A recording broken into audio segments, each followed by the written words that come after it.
The New Testament is written in Greek, primarily Old Testament, primarily in Hebrew, but what happens when people don't read Hebrew or Greek and English doesn't exist yet? In the year 382, one of the most significant translations of the Bible was done by a man named Jerome. If your name's Jerome, kudos to you. Jerome, your namesake, actually translated the Bible into the vernacular language Latin. It's called the Vulgate, and it became one of the most important translations ever. And that was in 382, and that was great.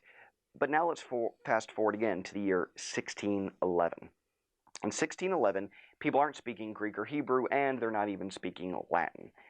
People are speaking, well, what is the beginning stages of German and English, and people need the Bible in their own language. What's so special about 1611? Well, a couple things. Even if you had had Bible translations in native languages before then, not a lot of people would have read them. Why? Because not a lot of people could read. 1611, people can get the Bible because it's mass printed. People can read the Bible because literacy is booming, and there needs to be a Bible in English. King James commissions the King James Version of the Bible, and in 1611, it drops like a bomb, a good bomb. Like, it's as big as Jerome's Vulgate. Let's say this about the King James Bible. Number one, to this day, that and Shakespeare's plays are the height of the English language. Although I'm not reading a lot of Shakespeare for my leisure time either, but the point is, it is the height, the pinnacle of the English language. The second thing, at the time, the King James Bible is based off of the earliest, most accurate translations of the Greek New Testament that we had available. So, why did the King James go out of style somewhat? By the early 20th century, not a lot of people are reading Shakespearean English. Why? It's simple. Language evolves.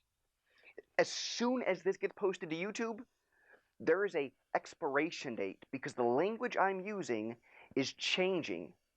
You need an example? Go back and watch the Flintstones that your parents watched when they were kids. The song said, "We'll have a gay old time." Well, today, a gay old time would be different than they meant back then. Language changes. Another example. I just saw an interview with Bill Clinton talking about how Americans are hard workers. And in that interview, he said, quote, "Americans work their fannies off." And that seems good, unless you go to England or Australia, and he was extremely inappropriate, because fanny there is not exactly a PG term. Language evolves from time to time and from place to place. So from 1611 to the early 20th century, English had evolved, and people weren't reading Shakespearean Elizabethan English leisurely. And if you want people to read the Bible, they need to understand it. Now, right here, King James defenders would say, oh, the language isn't that hard. Most of the words are still found in the dictionary.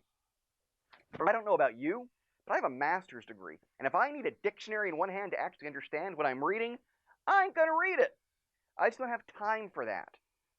We need to have easily understandable translations.